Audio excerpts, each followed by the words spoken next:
course of the season, especially as he's gotten more minutes while you were hurt and then now with BJ too? Just his confidence, I think, is the biggest thing. He knows his spots and he knows how to get there as far as offensive rebounds, just playing hard on defense and getting putbacks and things like that. He'll set in the huddle a lot of times. Like BJ doesn't have to necessarily be on the post or guys seeking him out shots, but he finds a way to make aggressive basketball plays, and I think that's been the biggest growth because he affects the game in so many ways without necessarily blaming him for it. He's still effective and still with his production. What kind of luxury is it for you guys that you could lose your leading scorer and then have the number 9 recruit in the country or whatever as the guy who comes in and replaces him in the lineup? Yeah, I mean, we have a lot of talent. That's definitely what's unique about us is that you have a lot of guys that can step in and fill roles. And our depth is something we pride ourselves on is that guys are always ready to go.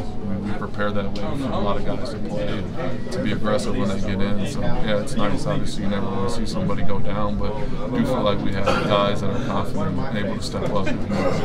Cal said he's kind of backed off of practice in recent days, and he sort of intimated to because of the fear of somebody getting hurt. How would you compare recent practices with what have been going in practices? Yeah, we compete a lot in practice as far as head-on-head, just going at each other, scrimmaging and things like that. We've done a little more individual and conditioning-based.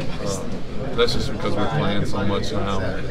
We have a lot of that under our belt, so he really wanted us to focus on getting individuals in the right frame of mind and getting their bodies in the great spots. So I think it was a great approach. I think it really helped us in the game today that we did have those days of prep.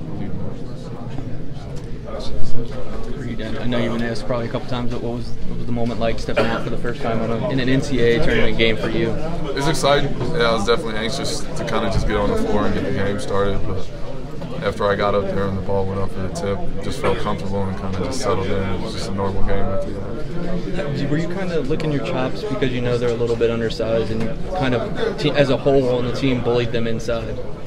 I mean, every game I try and have that same approach. I knew that we were going to go in the post early on and try and feed me, so I was excited about that and kind of just ready for that challenge to kind of play through me a little bit. So I was excited for that opportunity. When did you find out about PJ and his injury? Was that a surprise to you guys? It was a surprise. Unlike other injuries where someone's hurt on the court and you can kind of tell right away, it was something that kind of happened. Lingered a couple days after, and I don't know if he knew how serious it was after the game and things like that. So, yeah. You up for giving him some advice since you went through a difficult three-week stretch? Yeah, my biggest thing to him is just stay positive, do everything you can, rehab-wise, rest-wise. At that point, you just got to take care of all the little things you necessarily don't think about. It adds up, and it really does help as far as your body healing itself and getting time to rest. So that's just been my approach. He's doing a great job of staying positive and still being a part of the team. So I didn't have to tell him anything about that. He was great on the bench today and keeping guys going and still leading. How do you deal with the uncertainty? Because I'm sure it happened to you, and that's probably going to be happening to PJ. You know, if you walk by somebody on the street, how's your knee? PJ's how's your foot? Like, did you encounter that when you were going through your rehab to come back?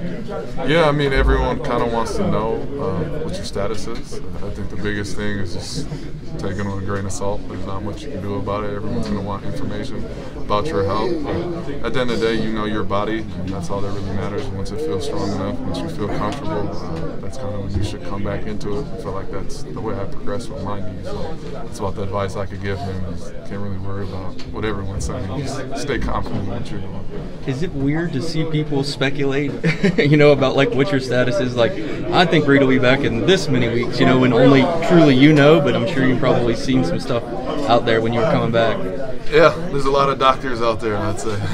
Everyone seems to have an opinion about medical things.